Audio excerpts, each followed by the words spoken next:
po natin ngayon si Rodeline, ang hipag po ni Lorna na matagal nang hindi magkasundo.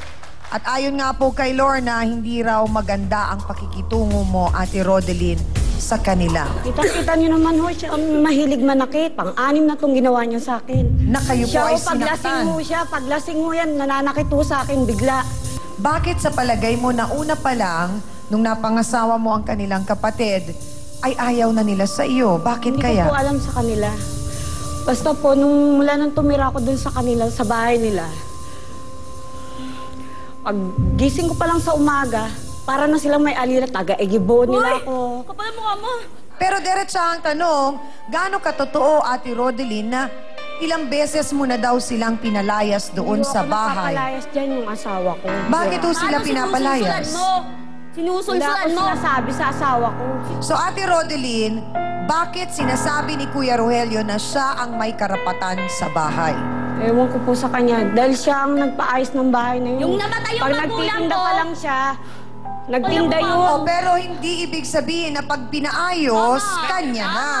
Tama. Kapal ang Kasi mukha mo, be. yung pagpapaayos po na yon, nagkusa siya na ipaayos. Kasi po, ganito po yan. Oh. Di ba po yung bahay po namin ngayon, nagbabahab palagi yan. Sila ang nasa taas kami at... Pinalayas mo. Sandali lang! Naku, Lorna! Sandali naman, Lorna! Nagpapaliwanag pa, Lorna! Pinalayas mo kami, kaya nga kami umalis dun eh. Lorna, tama naman na yung ganon.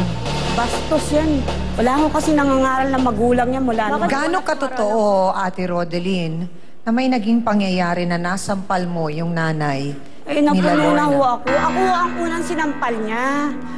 Kahit na maglasing ho yun palagi. Mana sila, pare-para Kahit sila. anong Paglasing, lasing, hindi mo mayabang ho pwedeng sila. Hindi yun naman ako papayag na sasaktan lang nila ako palagi. So, lagi po kayong sinasaktan pag nakainom. Sino po? Yan sila mga yan, pati si Marmar, yan sila. Silang dalawa, lalo na yan, dalawa na yan. So, may problema sa pag-inom. Lagi ko yan silang pinapabarangay. Una Ilang taon ba kayo no, nung nag-asawa ni Rogelio? 17 lang po. Ah, bata pa. Okay. Diyan, hindi Pero naman gano'ng ako. katotoo na pagka dumadalaw yung mga kapatid ng asawa mo, ay parang di mo pinapayagan? Hindi po, totoo. Yung dati, di ba? Yung hindi pa na ganyan si Kuya Jinjo, yung mapipera pa kayo. Yung mga mapipera pa kayo, parang baliwala. Deadma kami sa inyo, deadma ka eh. Napakain ka nga Nay, namin. deadma ka. Diyos ko, wala kang trabaho, lahat. Kuryente. Magbibila akong 12,000. Kayo naman Kung di talaga kayo yun, ah. naggamit ng mga Kayo may kuryente bilhin, namin, di ba? pati nawasan. Okay, sandali lang, ate. Umupo ka muna. Saan po kayo pupunta? Sa nakikita po natin dito, Attorney Acosta, para merong problema doon sa kung sino ang dapat manirahan sa bahay. Sino ba talaga ang dapat na sabihing may-ari ng bahay na yon? Kung patay na ang mga magulang nitong si Lorna, ay ang magmamana nga po doon sa bahay na yan ay sina Lorna yung mga at kanyang mga kapatid. At bilang co-owner o eka nga'y mayroong karapatan sa pagmamayari, silang lahat din na magkakapatid ay mayroon pong karapatang manirahan po doon sa bahay na yon. Dito po sa nangyayaring nagkakagulo sila, hindi malaman kung sinong dapat tumira sa hindi doon sa bahay nga. Mas magiging maayos po ba o mas magiging mabuti kung ibenta na lang ang bahay tapos Yun nga po, hati-hatian mas na lang maganda. sila? Benta na lang po. Kaya lang po may problema po kami. May bayarin na po kami sa housing and authority para pong... Opo, Ah, may balanse kayo. Wala pa po kami nabayaran ni Singkuron kasi ang katuwiran po ng kuya ko, yung nakuha nilang 35 square meter, sa kanila lang po yun. Kailangan daw po kumuha kami ng sa amin. Kaya hindi namin inaano yung bayad eh. So pwede po nilang ibenta yon, Attorney Acosta? Kapag ka po hindi at katulad nga po yun, yung bahay na yun, hindi naman po talaga namang paghati-hatian nila na talagang individual. Masisira Apo. po yun. Kaya ang remedy po yun, kinakailangang ibenta yung bahay at yung proceeds o yung pagbebentahan po nun, yun ang kanilang paghahati-hatian in 8 equal shares. At syempre, iaawas doon yung anumang mga expenses, katulad halimbawa ng estate tax.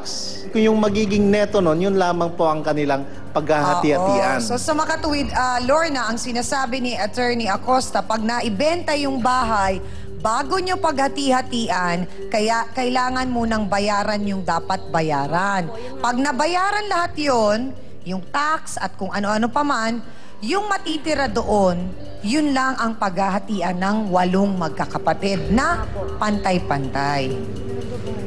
Hindi ba pumasok sa isipan nyo na ibenta na lang para hindi Yun na nga po magkagulo? Sabi na nga po ng... Ang inaano po lang kuya ko na hindi nga raw benta, bayaran na lang para daw po may mga bahay daw po kami. Sabi naman ng hipag ko, ibenta na lang daw paghati-hatian yung pera. Ang gusto rin naman namin magkakapatid, maghiwa-hiwalay na lang kasi kami kasi magulo po talaga kami sa lugar na yun. Kami na lang po lagi ang inaano ng mga kapitbahay namin. Lagi kami nag-aaway tungkol sa bahay na yan. At hindi naman maganda na lagi kayong nag-aaway Kaya nga po tungkol sa pera. Kaya nga po Pero kasi din, Lorna, dapat nyo ring unawain na ang kuya ninyo, Rogelio, syempre may sariling pamilya na. Tama po. Ang prioridad niya ay itong pamilya Apo, niya. apo. Kayo, meron na kayong pamilya. Ikaw sa sarili mo, yun din ang prioridad mo. Apo. 'Di ba? Kaya lang kasi lalong lumalalim ang sugat ng dahil nga sa bahay. Naging malinaw kaya para sa ating mga sausawero at sausawera ang problema ng ating mga bisita para sa ating botohans. Dalawa ang bisita nating babae ngayon maghipag actually na napansin naman natin na pareho sanang gusto ng mas tahimik na buhay. Kaya lang parang hindi nila alam kung paanong gagawin. Narinig na natin ang kanilang kwento. Abay na kanino ang inyong simpatsya? Pula ba tayo o puti? Abay, botohans na pala. Taas ang mga placards.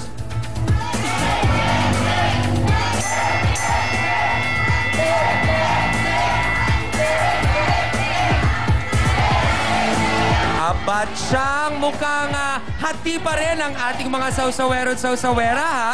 May mga nakakaintindi sa galit nitong si Ate Lorna. Pero may naniniwala naman kay Ate Rodeline na sinusubukan niya namang makisama. At karamihan nga daw, nung mga naririnig nilang plano, ay yung asawa ni Rodeline ang nag-iisip, ika nga. Yan ang ating botohans. Naikwento nga ni Ate Lorna kanina yung insidenteng sinasabing nasampal ni Ate Rodeline ang kanilang ina. Ito po, tatawagin natin ang taong nakakita ng talagang pagkakasampal na yon ni Ate Rodeline sa kanilang ina. Narito po ang panganay na kapatid na si Ate Lotlot Villarreal. Pasok!